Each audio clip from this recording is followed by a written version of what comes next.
Welcome to Got Grass, conversations with the legends and leaders of bluegrass. You've enjoyed live bluegrass at Guitar Town CT concerts in Hamden, Connecticut since 2008. From Tony Rice, Rouse Stanley, and Doyle Lawson to Tim O'Brien, Sierra Hall, and Billy Strings. Now you can go behind the scenes as we chat with your favorite bluegrass stars. I'm your podcast host, Chris Worth.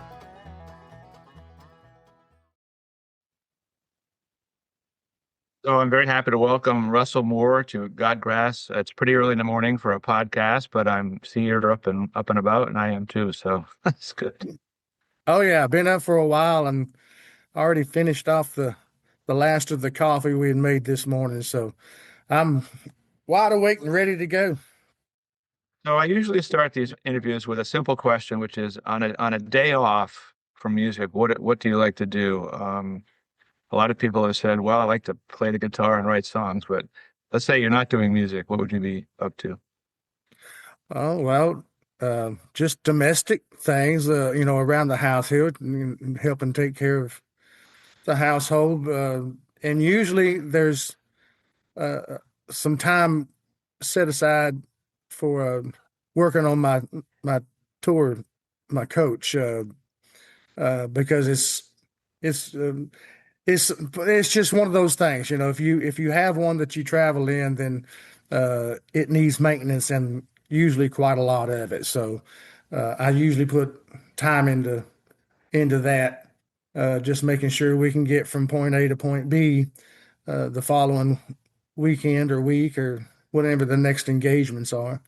Yeah. I do a lot of that and just spend time with family and friends, get to see them because when you travel for a living as a touring musician, then you miss out on opportunities to see them as often as you would like to. So I try to make sure and give back to the people who allow me to do what I love to do.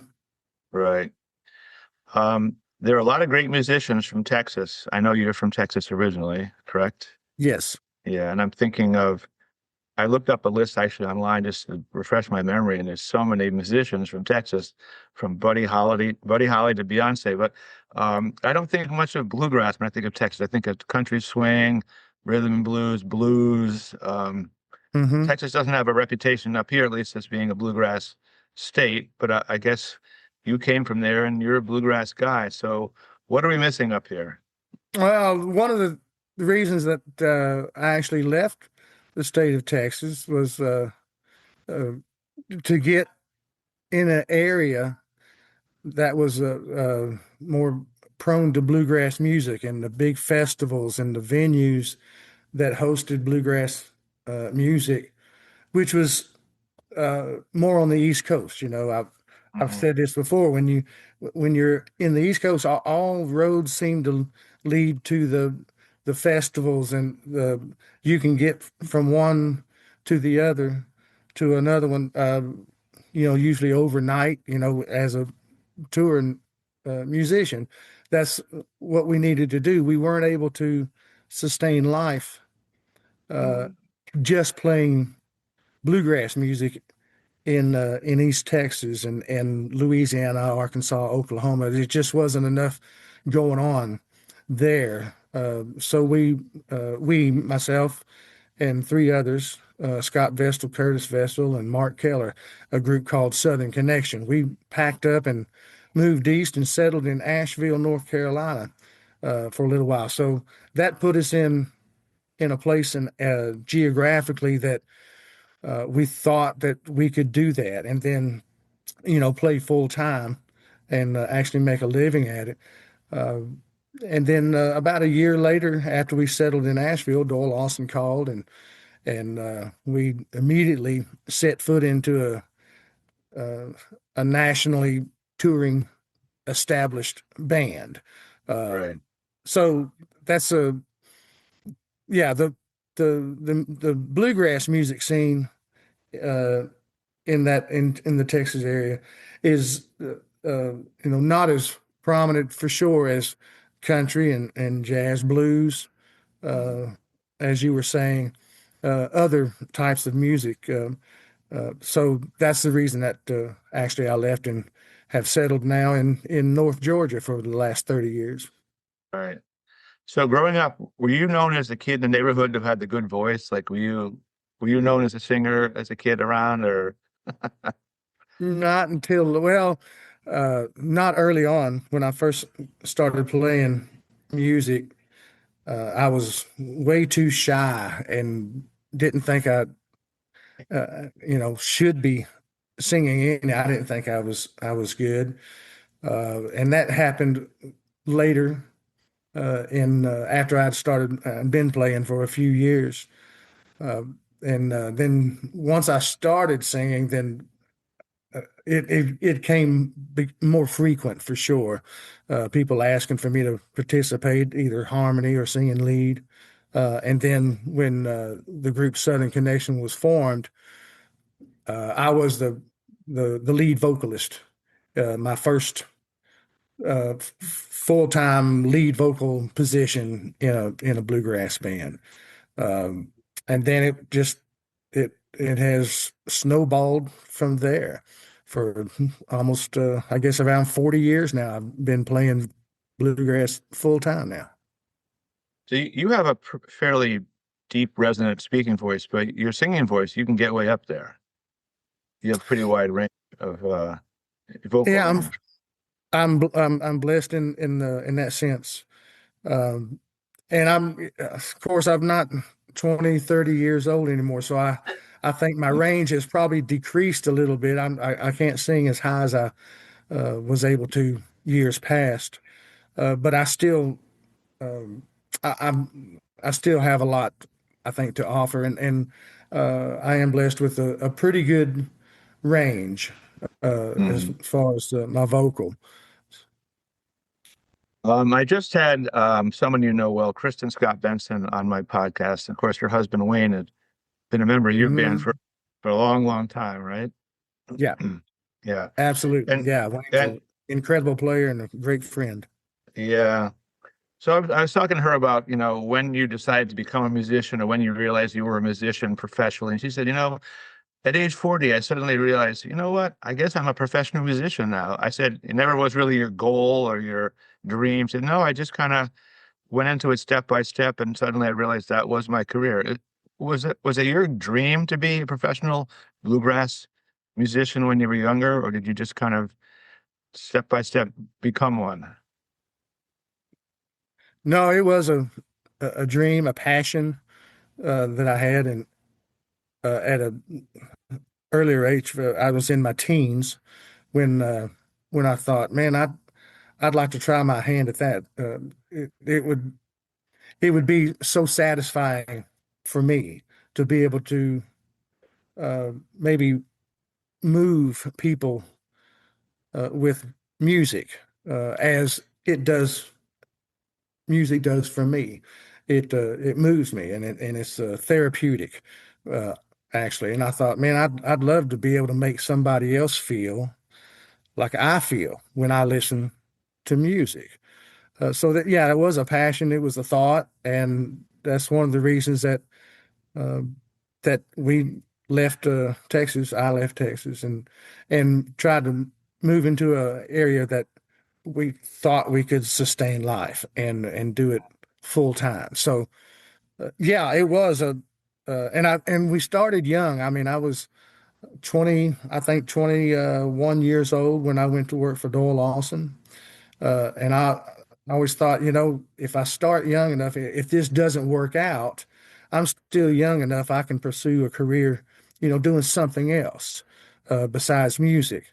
But fortunately, it all worked out, and like I said, for about 40 years now, I've been playing bluegrass music full time. So yeah, it not all plans work out uh, for musicians and singers. They don't always work out, but fortunately for me, it has. Christina was saying that she went to school to be an accountant, and thank goodness she changed her mind. But was there another career that interested you besides music, like a fallback thing at any point, or not really? Well, I've done a lot of things early on, painting houses, doing carpentry work. Where I grew up in Southeast Texas, the big thing for uh, people around there was going to work for the oil and gas refineries down in Southeast Hmm. Texas. And in fact, I've got four brothers, and three of them made their living in the refineries uh, Hmm. down in Southeast Texas. So that was a common thing. And I actually did work for Shell Oil for, I guess, a year and a half when right out of high school. I started uh, going down that path, and it just didn't satisfy me. I was like, man, I'd rather be playing music than coming out here and doing this stuff 5 days a week. So I I did start that path, but as far as anything else that I would like to do, something creative for sure, something that's uh, like woodworking or something like that. Uh, I think that uh, I would I would definitely be in a position where I could create something that somebody else liked. Hmm. Yeah. And I'm not sure what that would have been, but I've always enjoyed working, doing woodwork and stuff like that. So possibly, and if need be, I've got some training in painting and stuff like that. So uh, construction, but I, that's a hard thing to say because I never had to actually face that reality that I had to do something else. But probably something along those lines, something working with my hands, and creating something probably. Yeah. That was my career. I got into carpentry and woodworking and I became a contractor restoring old houses for 40 plus years. That was my love. Before I discovered bluegrass, that was what I did, and I really did enjoy that. Yeah. Well, that's the part of the creative process right there, being able to, and I'm, not just renovating, but maybe changing this up and taking a wall down and creating something in that sense. Yeah. Well, when you did you know Doyle Lawson when he called you to try to get you in his band? Was he a friend of yours, or you knew his music? I definitely knew his music. We were big followers of Quicksilver Mhm. uh, from 1979 when Doyle and the other three guys formed that band. Um, we were huge fans of his music. But to say a friend, no, we had opened up a show or two for Doyle. One was actually in East Texas, Southeast Texas. They were coming through and played a venue up around Cleveland, Texas, which was a well-known bluegrass place. Uh, and they needed an opening band. So we were contacted to see if we would open the show, and we agreed. And that was the first time that Doyle had actually heard uh, me or any of the other guys in the band had heard me sing.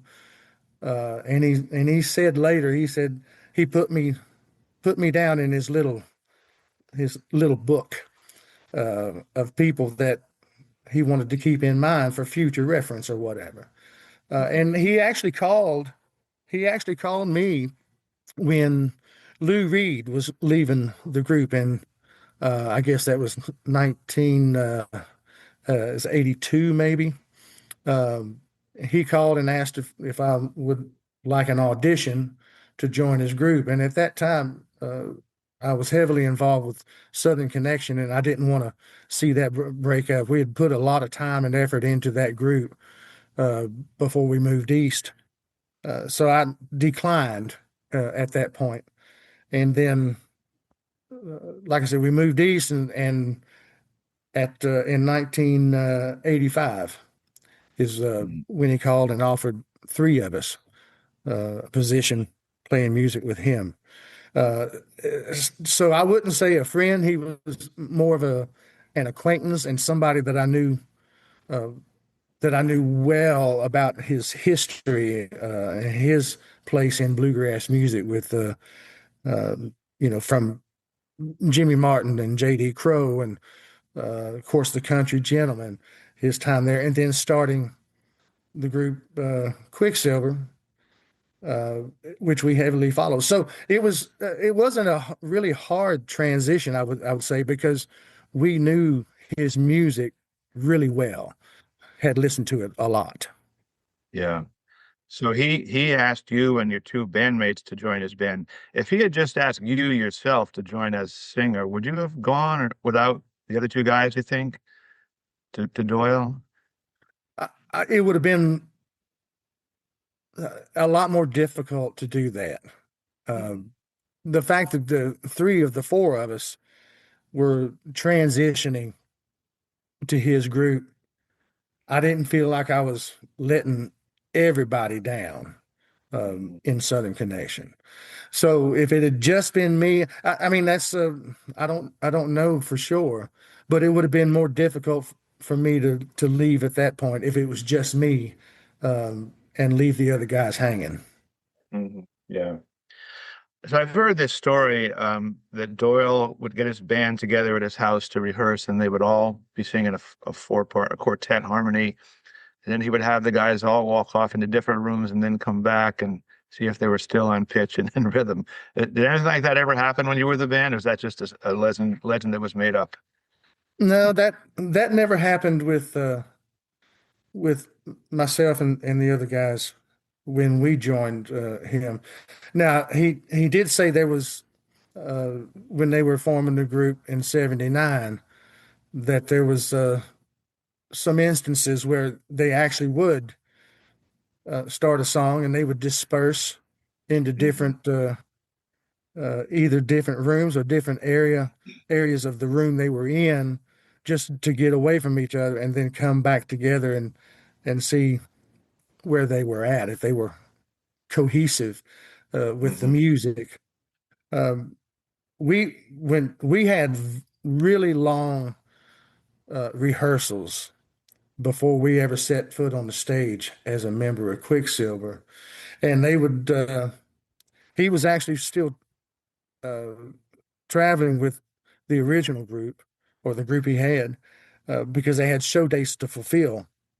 So he would go out on the weekend, and then when he would come back into town, we would get together every day, and our rehearsals were eight 10 hours a day that we would rehearse uh, Oh, no. every day that he was home. So that that was something that we were sort of used to because we, as Southern Connection, we played all the time. Even when we weren't gigging, we were sitting around uh, playing, jamming, working on new material every day and for hours. So it wasn't anything much more than what we were used to anyhow. We just love it for the right reasons. We love to play bluegrass music, Hmm. and then just the fine points that he would uh, strive for in the music and the vocals. We would go, like I said, we would go 8, 10 hours a day, and we did that for, uh, I guess, 2 or 3 weeks before we ever hit the stage as Quicksilver. Yeah. So Doyle obviously had a sound in his mind he wanted the band to create, right? He had a vocal blend he wanted to hear, and he just worked and worked until he got it. Is that, would you say that's a fair assessment of how things went? Pretty much. I mean, the phrasing, uh, pronunciation, things like that. Those were all things that we worked on quite a bit. Him being from East Tennessee and me being from Texas, our accents weren't quite the same. Mm. So yeah, we worked on a lot of that, and he would take the strengths of each person in the group and figure out what can and can't be done, and then just work from there. I mean, you can only you can't make somebody do something that they're not capable of. In other words, I'm not a bass singer. He can't turn me into a bass singer. Uh, but whatever we have our strengths in, that's what he would work with and get the very best out of all of us and cohesively as a group. Mhm. Yeah. Well, you can when you listen to well your band and his band, you can tell that a lot of preparation went into the sound because you don't get that sound just winging it, right? No, You have to look at it. many hours of rehearsing and just playing music together. Um, that's one of the big things. Just being together and playing music together really tightens things up, and the more you do it, the better it's going to get. Yeah.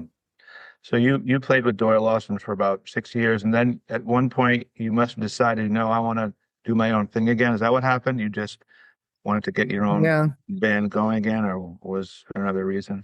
yeah. I think there was a there was always a question in my head when we left Southern Connection and joined Doyle.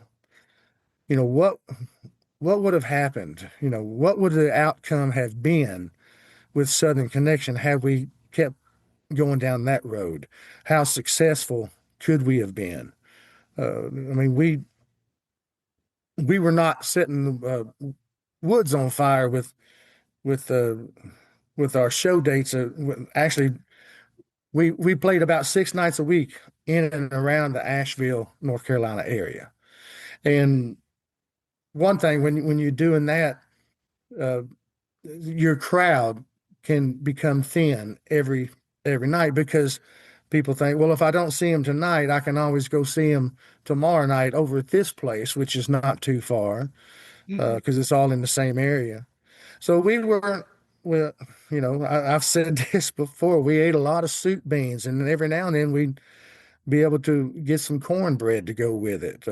We had some folks around Asheville that were um, fans and friends, and they took care of us. They would take turns making us a meal one night a week, which helped us sustain life for sure.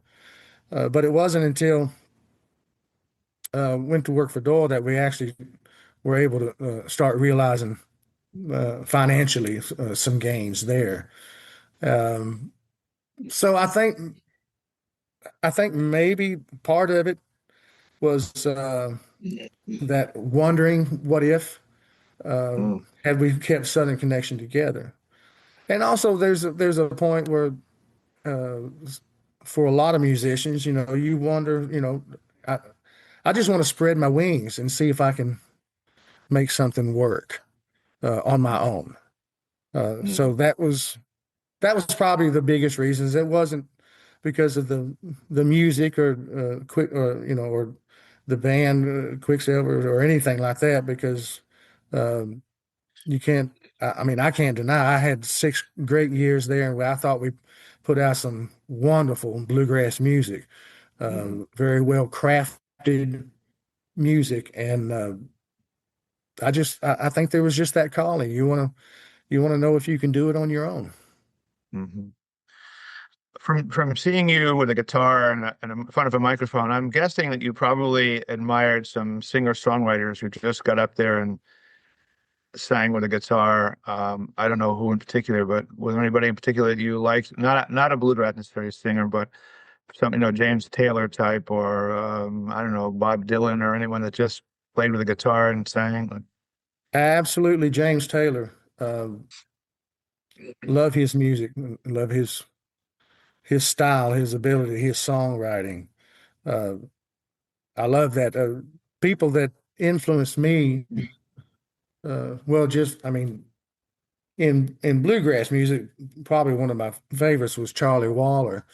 I just loved the way that he sang, his clarity. Uh, the first time I heard him, I thought, man, I can understand every word he's saying. I don't have to guess about it because his pronunciation was so good, and of course, his pitch. I loved his voice. Um, but also, I mean, I go into going back to Texas. Stevie Ray Vaughan. I always was a big fan of his music as well and his ability. I've never heard anybody play guitar like he does Mhm. or did.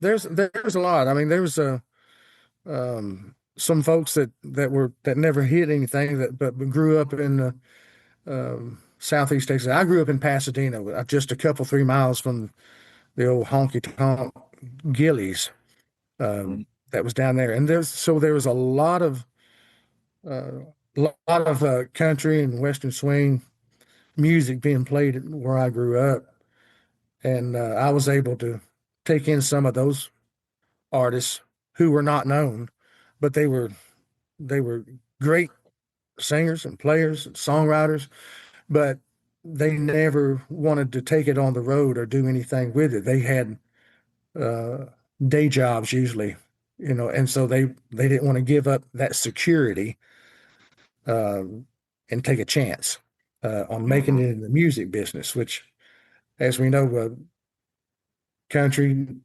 country music, other genres may be a lot harder to actually break wide open and really make a name for yourself because there's so much competition, Right, Uh, right. but anyway, Did I've been did you influenced listen by to a lot of yeah? people. Did you listen to people like Steve Earle and Guy Clark and Townes Van Zandt, who are all kind of Texas guys, right? Were those people that you admired, listened to, or was not really part of Yeah, your? absolutely, absolutely. In fact, we just did a cover on Guy Clark's uh,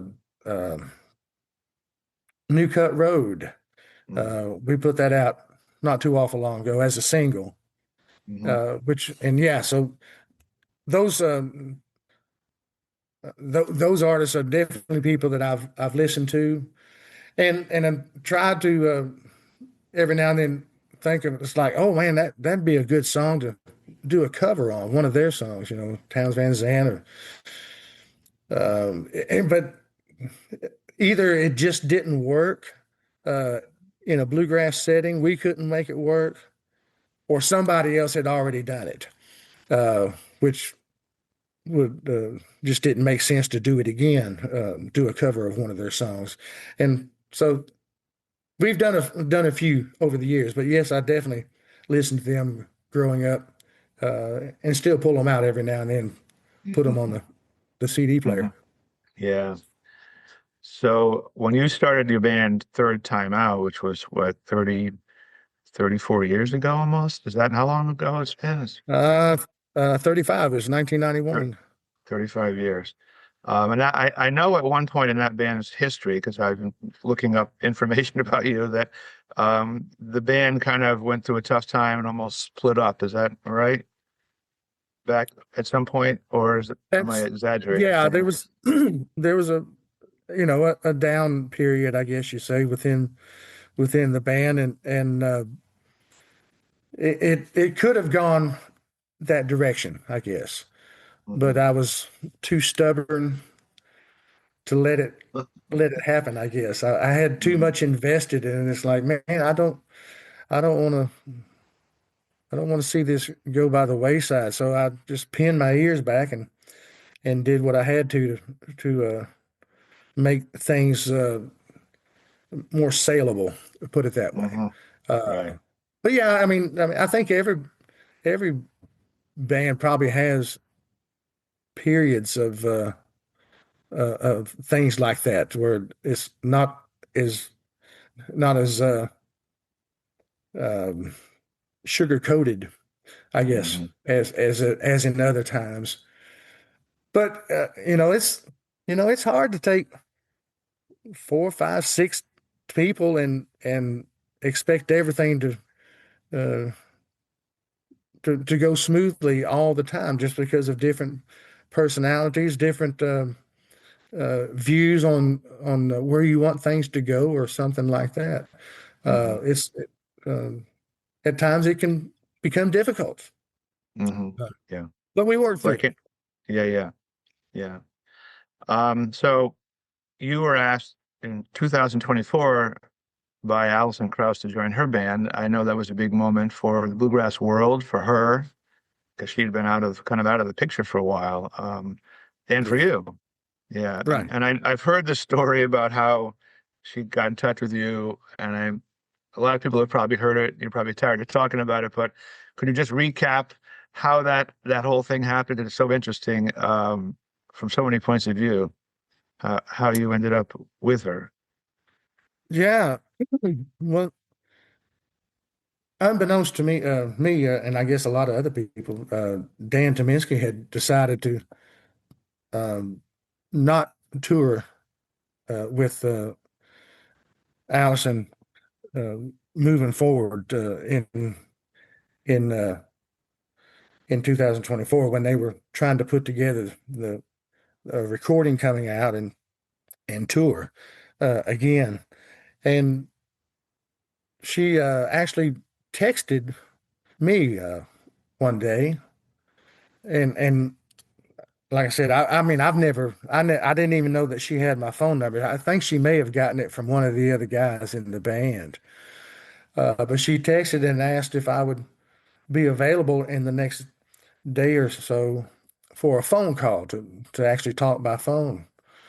And I wrote back and said, yeah, and we set up a day and time. And after the niceties, how you doing and what's been going on, all that, she, I thought maybe she was going to ask me to come in and sing a song with her on a project she was working on, maybe something like that. So I was pretty blown away when she said that she wanted me to join Union Station and tour with them and record with them because Dan had decided to just pursue his solo career with his band. So that I said, hey, let me let this sink in. Let me think about some things because I can't say yes right now. Let me think about some stuff and let's talk some more. So we did over next uh, the next week, I guess. Uh, and I got the support. I brought it up to my family, to my close friends, and even before the final decision was made, I told Alison that I had to talk to the guys, the rest of my bandmates in Third Time Out. I said because I really don't have a desire to not play Third Time Out music or tour with Third Time Out going forward, and I really don't want to replace a whole band to do this. So after I talked to them, they all gave me their support, family, friends, the bandmates. They gave me their support, their encouragement, um, and told me that this was something that I needed to do. So at that point, I had no reason to say no. So I called her and I said, "Okay, let's do this." And man, it's been a whirlwind kind of trip ever since then. And we're about to go back out in April um, for another 6 month tour coming up this year. So looking forward to that. We've got a lot of rehearsing that we're going to be doing before we actually go back out on the road. Uh, and I've got, like I said, and I still have the blessing of Third Time Out. They're totally in support of me doing this, and then also looking forward to when I get off of this tour to start playing Third Time Out music again. Mhm. Yeah. So that Allison's band obviously is a hugely successful, influential band, and Dan Tyminski was a big part of the sound of that band for many, many, I think 20, 21 years. So when you Hmm. joined the band, did you feel in any way that you had to kind of, what's the word, fill his shoes in a sense, like even kind of sound like him in a way in any of those songs, or were you feeling like I'm just going to go do this as me and I'm not going to worry about the past? sound of AKUS? Yeah, um, I think both. I definitely, I was, I definitely, it was in my mind or in my head that there's going to be a lot of people comparing from Mm, what Dan did and what I'm able to bring to the plate. Uh, and when I went into the studio to start doing some vocal overdubs for the recording, I think I was trying to channel Dan in his approach to a mm, song, or vocally maybe trying to emulate him somewhat, and it wasn't working. And Alison knew it as well. She said, this let's try again tomorrow. Let's see what maybe tomorrow will be better.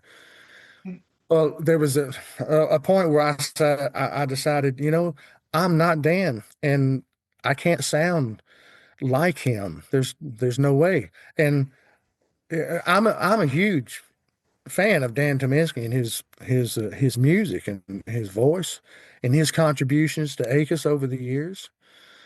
But it just wasn't working. So I finally decided, okay, I'm gonna go in here and sing.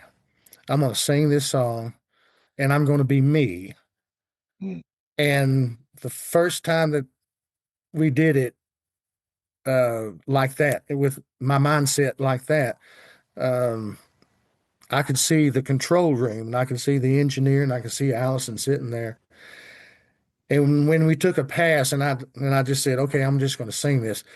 They both of their heads shot up, and mm, they said, okay, now we're getting somewhere. And that's what it took to I don't know, open that door to not just doing the songs, but still just trying to be me and singing more like I sing, mhm, instead of trying to emulate or do anything along the lines of Dan and his voice. Because, like I said, I mean, I can't sound like Dan. I'm not Dan. right. Um, and then after we got out on the tour, I thought, okay, there, there's going to be people. It doesn't matter what I can do. They're big fans of Dan, and a lot of social media stuff was coming out before the tour that says, if it's not Dan, it's not Alison Krauss and Union Station. It's just not. He had been there so long. He was so embedded in the sound and in the group, even visually. And there were some people that said, no, this is not going to be Alison Krauss and Union Station anymore. But I was hoping that they would just give me the opportunity to show what I could lend to the group and to the group's sound. If they would just give me the opportunity to listen, that hopefully I could win them over. Um, Not that it would be better, but just that it was okay. Um, and that seemed to work out. By the end of the tour, I mean, you didn't see any of those comments anymore. You um, looked like the Union Station, the ACUS fan base and Mhm, constituents and all had said, okay, yeah, this is fine, this is good, and we accept you. So that was good. mhm, yeah. Well, I mean, Allison must have known A, that people were going to miss Dan Tyminski at first, obviously, and she must have known B, that she wanted you because of your sound. She didn't want you to sound like him, I'm sure. Maybe I would assume. I would assume she wanted you because she wanted you to sound like the voice that she loved in you. Yes, that's basically what she said. She made comments about that she couldn't think of anybody else that could fill the role, that or the void that Dan was leaving when he left the group. And she's been a fan of mine for many, many years. And she talks about that, and which I'm fortunate that I've been able to do what I've done in bluegrass music and contribute in a way that really makes people, give them a good memory or put a smile on their face when I'm singing. Uh, so it was uh, this whole thing has been so surreal. It really has. I never, after that many years playing full time bluegrass music with Southern Connection and Doyle Lawson and Quicksilver and Third Time Out, I didn't see this coming whatsoever. I didn't see this opportunity uh, Mm. showing up. So it was like a ton of bricks hitting me in the head when she asked me to join the group.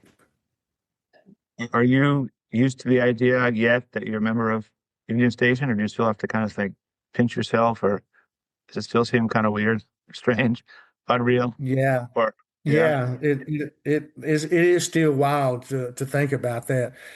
Um, but one of the guys in the group told me, said, "Hey, you need to consider yourself. You're not a fill-in. You are now a part of Alison Krauss and Union Station. You are a band member, Mm. and you need to just go ahead and think of it that way because that's what it is." Yeah, that's a pretty powerful thing to hear, I guess, right? Yeah, and it's still it sounds weird for me to say it, to be Mm. honest. Yeah. Yeah, so yeah, and I do have to pinch myself sometimes to think that I'm in this position and playing music with all these great people and getting to listen to Alison sing every night is just incredible. What a voice uh, Hmm. she has, and I'm blessed to be able to stand on stage with them. So you joined the band in 2025. You went on a big tour with them, and then taking a break, and now you're going out on a really big tour. I mean, I looked at the schedule. It's a serious tour this year in the U.S. and Canada. It's a serious tour. Yeah. Do you feel like you learned anything the first time around that you're gonna might do a little differently this time in terms of your approach, your vocals, your anything? Do you feel like you're a little different member of the band than you were the first go around in any way? But, Yeah, yeah, definitely. I'm not as apprehensive about a lot of things. Just I feel like in my position in the group, I know now that I can uh, fill that position in a satisfactory manner, not just with the rest of the people in the group, but also with the people who come out to the show mhm. to see the shows. Uh, I feel more comfortable there for sure.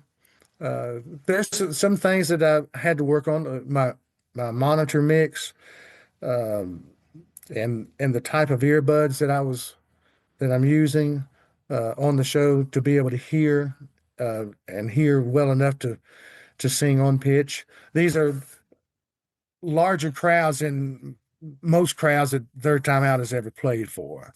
Mm. So there's a difference in dynamics in the sound, the PA, the house sound that has to be loud enough to overcome the mass of people that come out to see the shows. Mm. Uh, Balancing that between what I need to hear, on stage, even earbud placement is. I realized some stuff with that helped out. Uh, excuse me, but one of the things that early on, and I was asking the guys, okay, how do you pack? How do you pack to sustain life out on the road for sometimes weeks at a time? Mm. Which I think in Third Time Out, the most we had ever done was a couple weeks, maybe three, that we were out on the Mm. road. And and the number of show dates was probably not as extensive as what ACUS does. Oh, excuse me. Um, so I was wondering, okay, how do we, how do you pack? Mm. And they say, oh, you'll figure it out. You do this and do that. But yeah, and so I realize now it's not as difficult as what I thought it was going to be. Put it that way. Yeah, yeah. So those things I don't have to worry about anymore. I know how that goes. I know what the schedule is pretty much each and every day. And very sorry. What you well, um, So yeah, we were talking about, and I was going to ask you this. So you're on stage in a big venue with 10,000 people or more, and with five other people in the band, and all this stuff going on. The challenge of being able to hear yourself and the other members of the band, the technical part of it must be pretty, pretty major, I would think. Just it getting everything to yeah it sound right. well yeah and it's a different level from anything I've ever been used to. I mean, there's a sound system, the front of house engineer. He's doing his job. There's a monitor system that goes with us everywhere we go, and it's the set list doesn't really change at all. It's the same every night. And I've had people ask me, well, how come you don't change up a little bit and throw this song in and throw that song in? Well, you got to figure there's not only the monitor system, which each song has its own monitor mix um, that we have.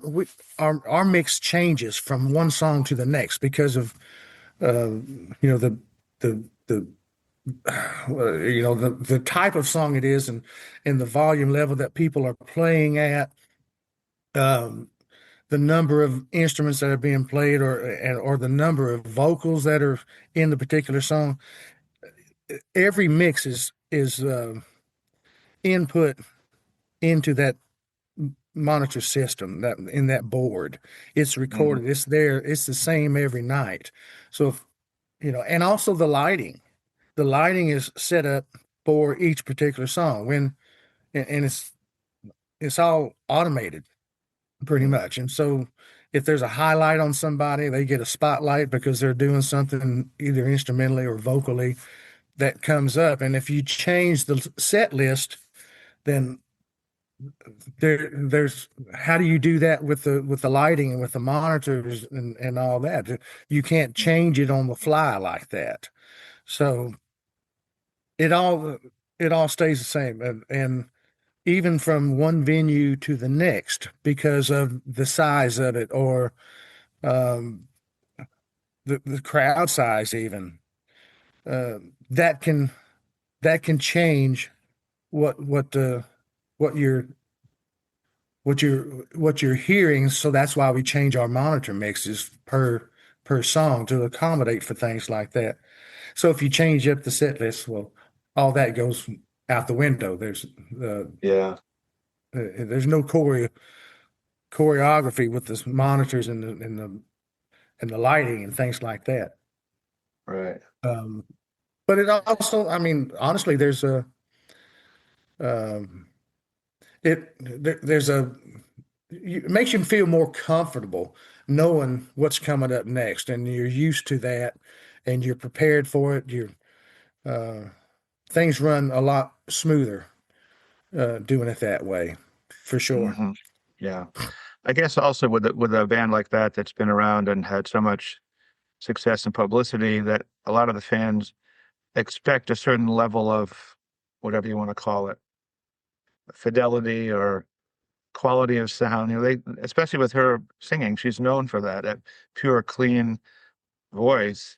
In an Hmm. arena of 20,000 people, it's hard to get that sound for her and for the band and for the audience all in one to get, that nice clean sound that people expect. Absolutely. Uh, and hats off to all the crew. She hires incredible people uh, as far as the sound, the lighting, and everything. But uh, they're all very gifted in what they do, and being able to take the music that we're playing and reproduce it to the people that are listening, um, and make it sound like you're listening to a CD. Mm. Or something like that. It's a hard job, especially at outdoor venues or when you have open mics on stage and Mhm. having to create the volume needed for that many people. It's not an easy job, but she hires um, some of the best people out there to make all that happen, to make Yeah. it a pleasurable listening experience for everybody. So have you ever had the chance with this band? You probably have. You just sit in the room with acoustic instruments and just play without the sound system, just kind of like as bluegrass originally was, just living room music. Has that ever happened with you and Allison's band, where you just sat around and played the songs before, not even with a sound system or engineer, mic, just all acoustic? Not not often, but there have been on occasion when some of us might do that just a little. Mainly, this past tour, uh, I would get together with Ron Block Mhm. and we would play guitars uh, quite a bit on and just go over some of the things that we were doing for the songs that he was playing guitar and I was playing guitar, so that we didn't step on each other's and or clash, which is because having two guitars like that in that sense, uh, you want to you just want to make it where, like I said, where you're not stepping on each other Mhm. um, and not clashing. So we would do that a lot and sing, just work on harmony parts and things like that. We did that quite a bit over this last tour Mhm. before sound check and which that goes back to we would do that on our own. But each day, I asked Ron. I said, what what do y'all do? With the rest of your time during the day?" He said, "Pretty much anything that we want." He said, "About the only things that you're responsible for." Um, and I found this out to be more true than not.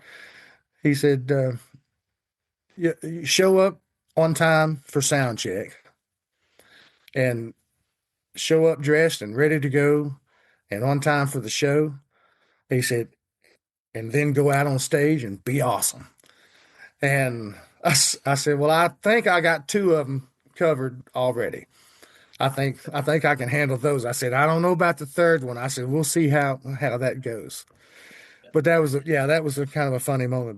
But Yeah. the rest of the time we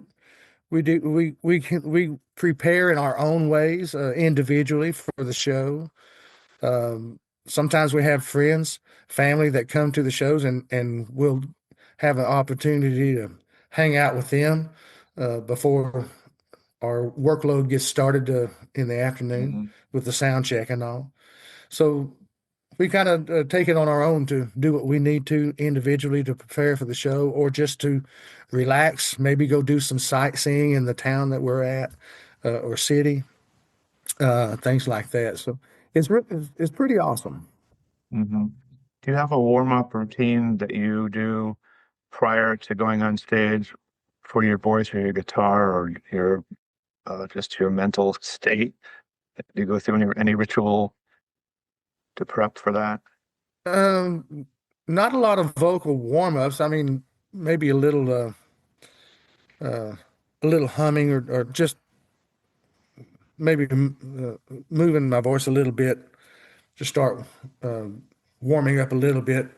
Uh, but pretty much right before we go on stage, a lot of times I would be in the wings, maybe even listening to the opening act, Mhm, and just kind of just relaxing, uh, because the first song has usually been the end of the road, mhm, which is not a,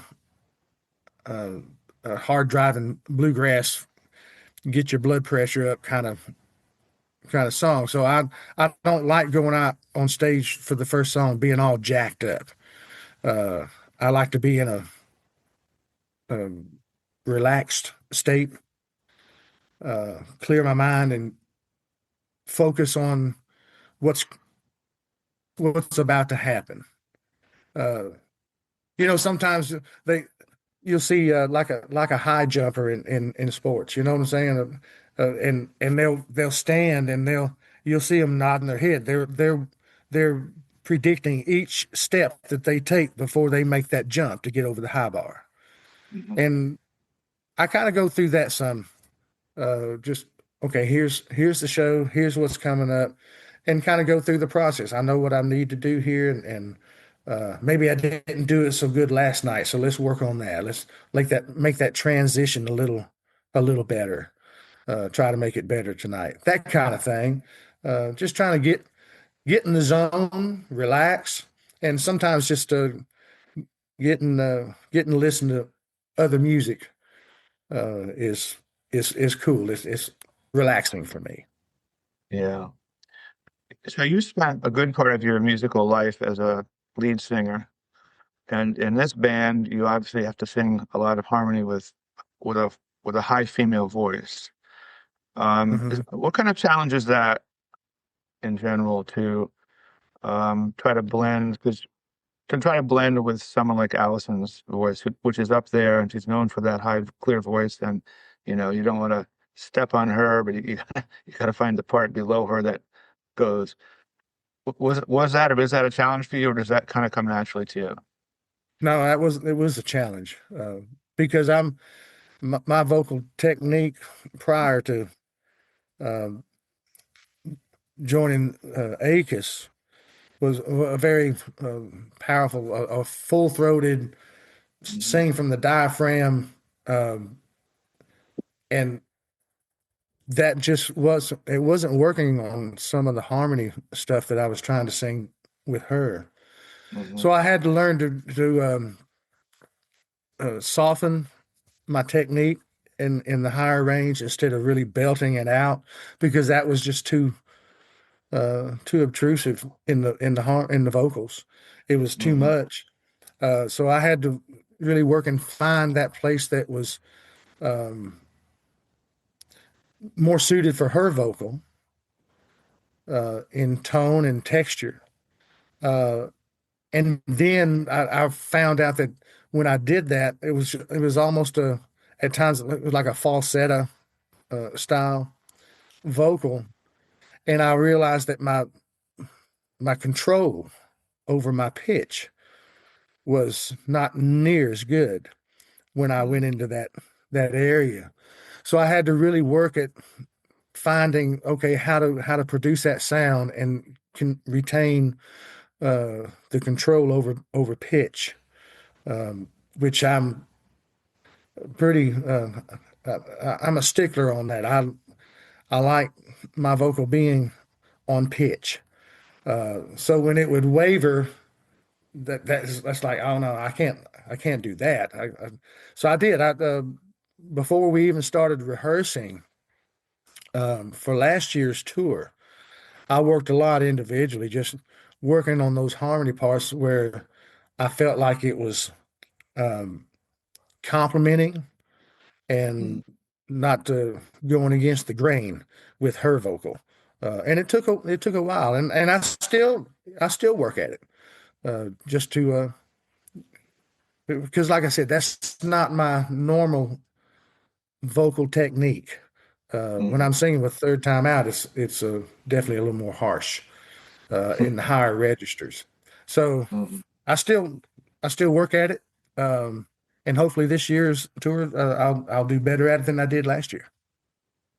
Yeah, it's interesting because I find harmony singing below a female is very different and more challenging than singing like a tenor part, which seems to, if you grew up listening to, like I grew up listening to the Beatles and Everly Brothers and stuff, so that like the tenor harmony comes naturally in my head.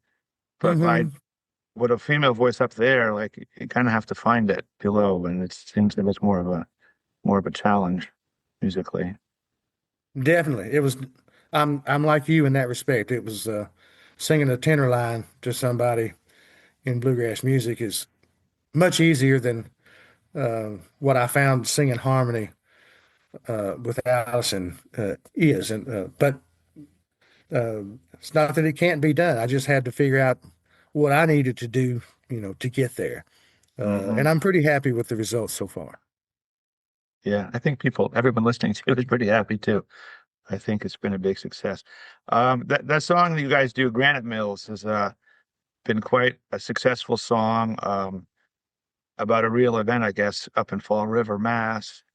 Have Hmm. you ever seen those granite mills up there? They're all still there. It's amazing. You drive through there, there's 20 or 30 huge granite mill buildings from the 1800s, all still there.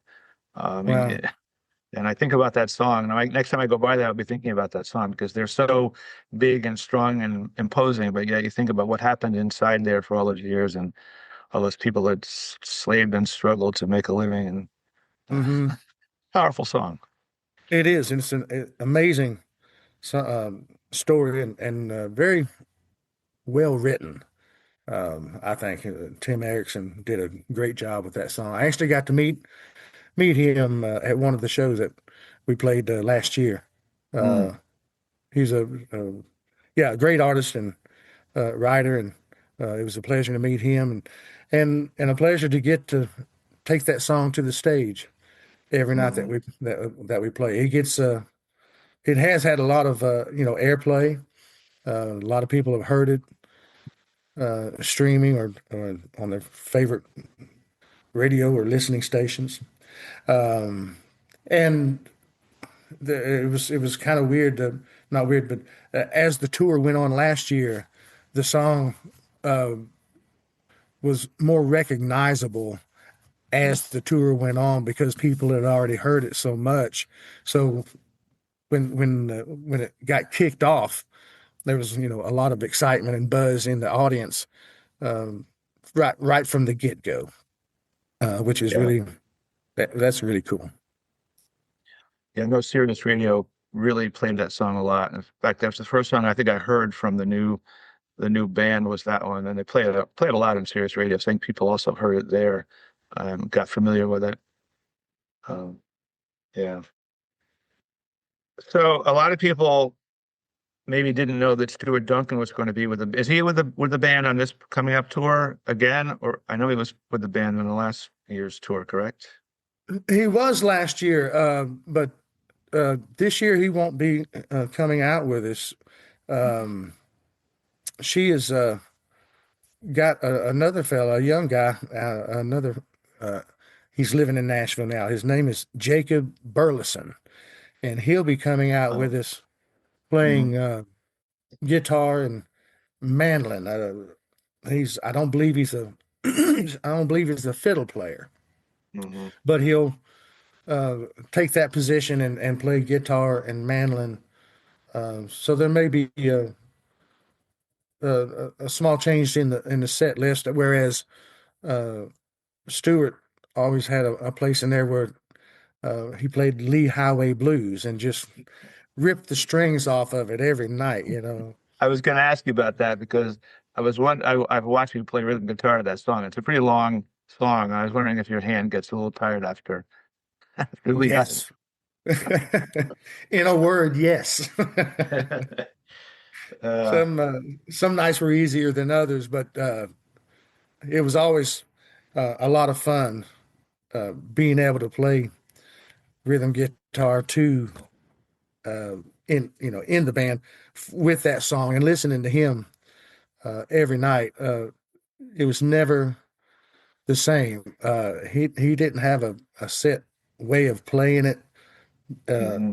the same every night or anything. It was all just off the cuff, and wow, but none of them were bad renditions. I can tell you that the whole tour, he absolutely just ripped it every night. But Yeah, so there'll be that won't be in the show, but so there'll be probably a little change there as far maybe there'll still be an instrumental at that point, but it won't be Lee Highway Blues, right. from what I understand. So is Jason's father from Blue Highway? The what's his name, Burleson from Blue Highway? Or Yes, am I? Jason Burleson, that's his dad. Jacob is Oh, okay, gotcha. yeah, I see. yeah, Jacob Yeah, is Jason's son, and he's the one that'll be joining us this year. gotcha. Okay, yeah, I've seen his name a lot around the bluegrass world the last couple of years. The son. So yeah, he's getting pretty well known. Yeah, yeah, great player. So you seem like a guy who really kind of wears his heart on his sleeve in terms of music and the emotions that music expresses. Would that be fair to say? Yes, absolutely. Yeah, Yeah. yeah, yeah. Um, I always like to ask this question of musicians. Is there anybody in the history of music, bluegrass or otherwise, that you would have enjoyed sitting down and playing some tunes with on the couch? Oh gosh, yeah, a lot of them as far as that goes. So, um, one of my one of my I guess dreams, um, and I've had some bucket list things that I've been able to scratch off. I actually got to meet one of my country music heroes, Ronnie Millsap. Mm, Um, I got to sit down with him a few years ago and have a little conversation and get my picture taken with him. That was a blast. He's one of my all-time favorite vocalists, I guess. mhm. In period, doesn't matter what he sings, man. He could just nail it. But one, which is funny to say this, but I always wanted to meet Steve Perry from the group Journey. I was a Oh, huge fan, and still am, mhm. uh, of his ability, his vocals, uh, and I always wanted to have the opportunity just to shake his hand and tell him what an influence that he had been uh, on me as a vocalist, as a musician. Um, but there's so many that that it would have been great. Lester Flatt, or just to sit down and sing, play play guitar and sing a song with Lester. That would have been awesome. I got to meet Bill Monroe. I got to meet Earl Scruggs. Ralph Stanley. I've met a lot of the icons in bluegrass music, um, but there's several that I missed out on. Um, Mhm. so yeah, I would there's so many that I would have loved to have just made their acquaintance and shook their hand and to be able to tell them um, how influential they were on me as a singer, as a vocalist. Yeah. And unfortunately, I won't get a chance to do that with many of them, but there's still some that maybe our paths will cross, and I'll get a chance to do that. Hmm. I always enjoy collaborations between musicians of different genres or styles. I'm thinking specifically of Alison, Krauss, and Robert Plant, which was quite a shocking idea at the time, but ended up being very successful for both of them. Hmm. Um, so anything like that in your future? You're going to call Steve Perry and maybe do an album of country songs with him or something?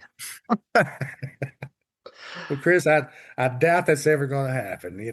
And if you're being if you're being real with yourself, you know that's uh, probably not going to ever happen. But um, No, I'm just kind of like, I don't know where the river's taking me moving forward. Uh, will there be collaborations with other artists outside of what I've done so far? I don't, I hope that opportunity does come up in some form or fashion. Uh, but I'm just on this little in this little canoe floating down the river, and wherever it takes me, that's where I'm keeping my eyes and my ears open though, and we'll see what the future holds. But right now, my focus is on Alison, Krauss and Union Station and Third Time Out, and just enjoying music for what it's supposed to be enjoyed for. Yeah. Well, that's a pretty nice summary of what we've talked about. Obviously, your love of music comes out very strongly in your conversation. So that's, I mean, I guess it's natural for a musician to love music, but some people have different ways of expressing it, and I like the way you talk about it. So thank you for that. And Oh yeah. anything you wish I'd asked you about before we end up here? Any question that you're dying to answer that I didn't ask you? Gosh, no, we've covered quite a bit of ground here this morning, Hmm. so Yeah. um, I don't know of anything in particular.